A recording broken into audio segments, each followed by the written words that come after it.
Wewe ni Mungu, ponya ji, rituma neno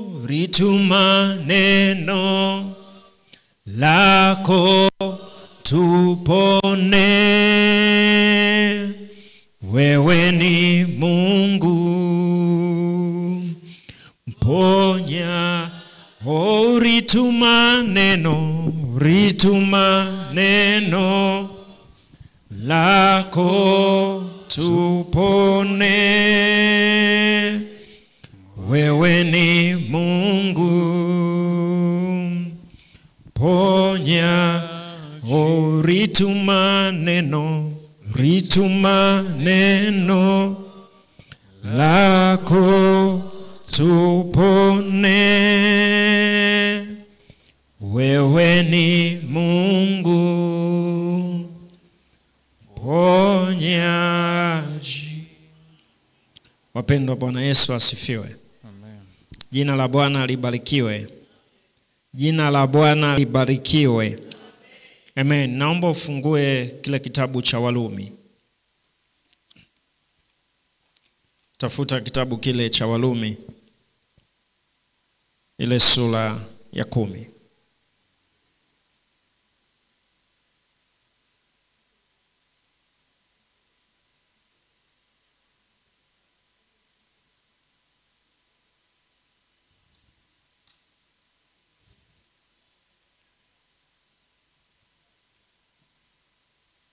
Bwana Yesu asifiwe.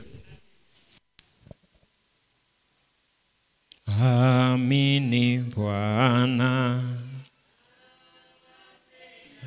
amini,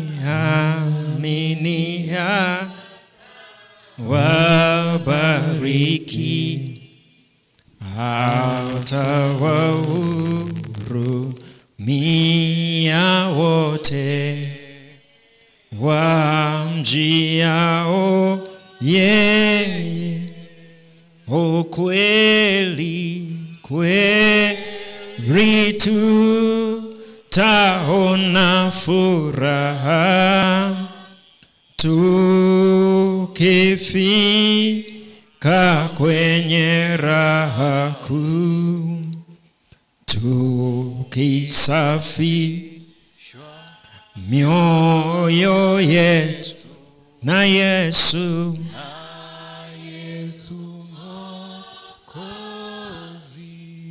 Amen. Bwana Yesu asifiwe. Umepata kitabu cha Warumi sura ya 10. Naomba tusome kwa pamoja ule mstari wa 9 na wa 10.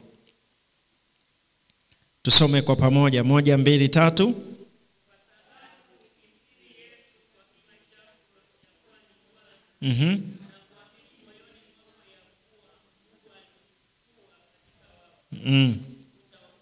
Mstari wa 10.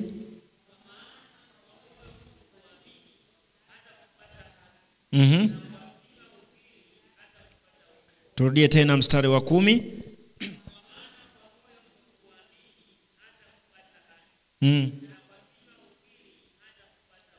Amen. Bwana Yesu asifiwe. Hebu sema nguvu ya ukiri. Sema tena nguvu ya ukiri. Rudia mara ya 3 tena, nguvu ya ukiri. Bwana asifiwe. Mstari wa 9 anasema, kwa sababu ukimkiri Yesu kwa kinywa chako ya kuwa ni Bwana. Ukimkiri kwa kinywa ya kuwa ni Bwana. Bwana Yesu asifiwe. Na kuamini moyoni mwako ya kuwa Mungu alimfufua katika wafu, utaokoka. Utafanya nini? Utaokoka. Angalia mstari wa 9, ondoa B yake alafu iache A. Sema hivi, kwa sababu ukimkiri Yesu kwa kinywa chako ya kwamba ni Bwana, utaokoka.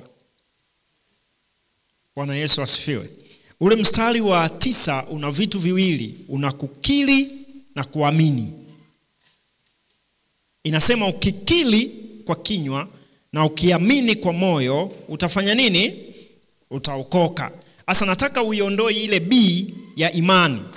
Nataka ubakishe A ya ukiri. Biblia inasema kwa sababu ukimkiri Yesu kwa kinywa chako ya kuwa ni Bwana, utafanya nini? Utaokoka. Mstari wa 10 anasema, kwa maana kwa moyo mtu uamini atakupata haki, na kwa kinywa ukiri atakupata nini? Wokovu. Bwana Yesu asifiwe. Wapendwa, Bwana asifiwe. Leo nataka tujifunze kitu kidogo muhimu sana. Nguvu ya ukiri. Nguvu ya ukiri. Biblia inasema ukikiri ya kwamba Yesu ni Bwana utaokoka. Wapi? Utaokoka wapi? Bwana Yesu asifiwe. Swali muhimu sana la kujiuliza, kwa sababu Biblia inasema ukikiri kwa kinywa unaokoka. Ukikiri kwa kinywa unaokoka. Swali muhimu ambalo tunatakiwa tujiulize, wapi unaokoka? Kwa sababu Biblia inataka ukiri ili upate wokovu. Mara nyingi tunapozungumza habari ya kuokoka na kupata wokovu, waga tunafikiri kwa habari ya kwenda mbinguni, kwa habari ya kuzaliwa mara ya pili. Bwana asifiwe. Lakini ukirudi kwenye maisha ya kawaida, neno kuokoka na neno wokovu, kuokoka ni neno la Kiswahili kabisa. Kabla hujalipeleka kiroho kwa maana ya kuzaliwa mara ya pili, ni neno la Kiswahili. Na ndio maana unaweza ukasikia mtu anasema ameokoka na ajali. Mungu kamuokoa na nini? Yule mtu si kwamba kazaliwa mara ya pili, akazaliwa mara ya pili akaokoka. Lakini lile neno kuokoka, kuokolewa ni neno la Kiswahili kabla alijabadilika kwenda kuwa neno la kiroho. Bwana asifiwe. Okay, waga tuna sadaka kwa mfano, tunasema sadaka ya shukrani ya nini?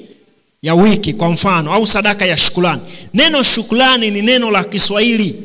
Kabla hujaweka neno sadaka nyuma yake, lile neno shukrani linabaki kuwa neno la nini?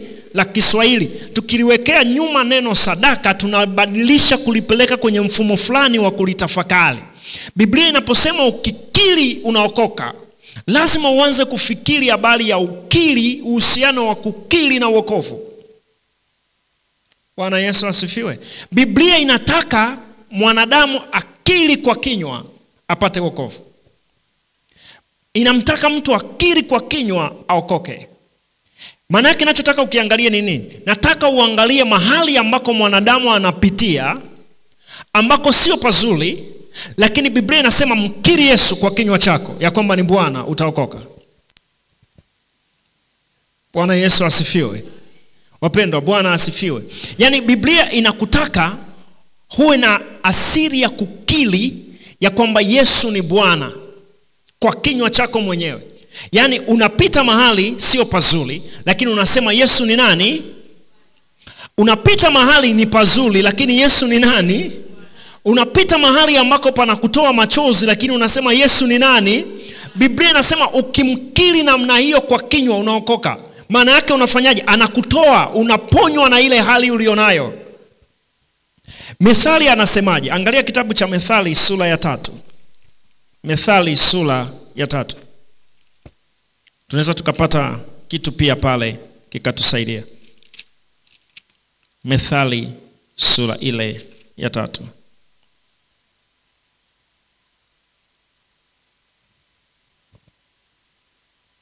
Bwana Yesu asifiwe. Methali sura ile ya 3. Mstari ule wa 5 na wa 6. Mstari wa 5 na wa 6, lakini utafuta sana ule wa 6. Mstari wa 5 anasema hivi: mtumaini Bwana kwa moyo wako wote, wala usizitegemee akili zako mwenyewe. Katika njia zako zote mkiri yeye, naye atayanyosha mapito yako. Bwana Yesu asifiwe. Hebu tusome kwa pamoja mstari wa 6. 1, 2, 3. Naye tusome tena mara ya pili.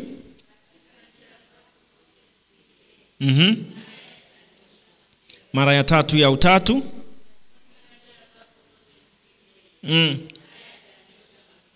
Bwana Yesu asifiwe. Asa angalia mpendwa, nataka tuunganishe mistari miwili. Kwenye Walumi anasema ukimkiri utafanya nini? Utaokoka. Mithali anasema hivi: katika njia zako zote. Zote. Zote. Ukiona Biblia inasema zote, maana yake inamaanisha katika njia zako ufanye nini? Naye atafanya nini? Atafanya nini? Atayanyosha mapito. Okay, sasa nataka uangalie kitu cha ajabu sana. Ukiona Biblia inasema yatanyooshwa, maana yake yamepinda. Bwana Yesu asifiwe. Ukiona Biblia inakwambia atayanyoosha, uwe na uhakika yako sawa sawa, yamepinda. Hapa mahali unakopita sio pazuri, hizi njia unazopita sio nzuri, lakini Biblia inasema ukikiri anayanyoosha. Bwana asifiwe. Ukimkiri anafanya nini? Anayanyoosha. Biblia inasema naye atayanyosha mapito. Umkiri yeye. Unamkirije? Katika Warumi anasema tumkiri ya kwamba ni Bwana. Kanisa, Bwana Yesu asifiwe. Warumi anasema tumkiri ya kwamba ni nani? Ni Bwana.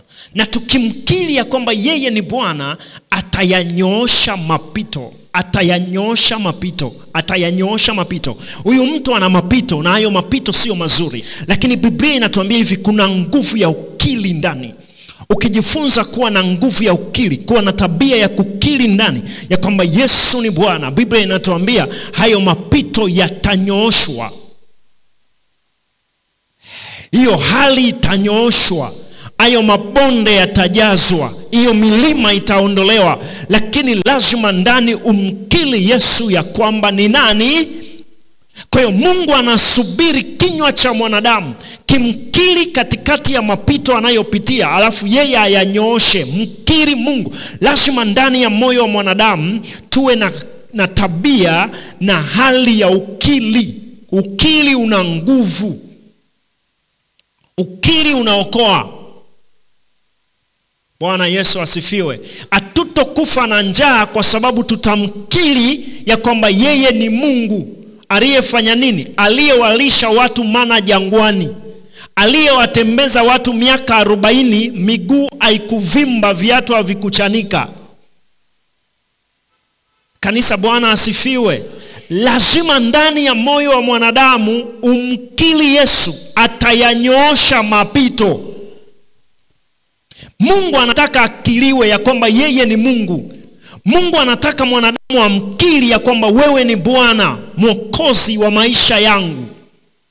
Anasubiri hilo tu, alafu akilipata, Biblia inasema atayanyosha mapito. Huyo mtu ana mapito si mazuri, lakini Biblia inasubiri ukiri wa huyo mwanadamu juu ya Mungu. Bwana asifiwe. Si jambo jepesi, lakini lazima tujifunze. Lazima tujifunze ya kwamba Mungu anatutaka kumkiri yeye katika mapito yetu, naye atayanyoosha. Haijalishi ni mabaya kiasi gani, ni magumu kiasi gani.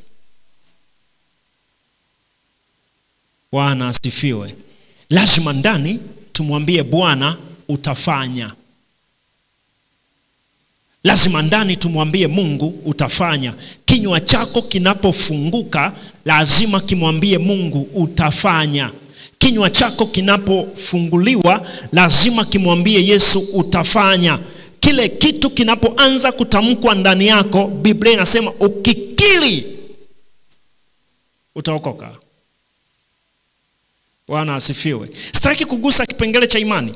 Mstari wa Warumi ulikuwa na mistari miwili, ukiamini na ukikiri. Leo tunasema nguvu ya ukiri, sio nguvu ya imani, nguvu ya ukiri.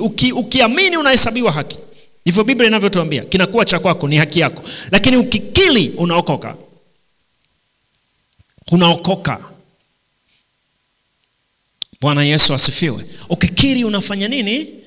Unaokoka. Na itafuta nguvu ya ukiri wa mwanadamu.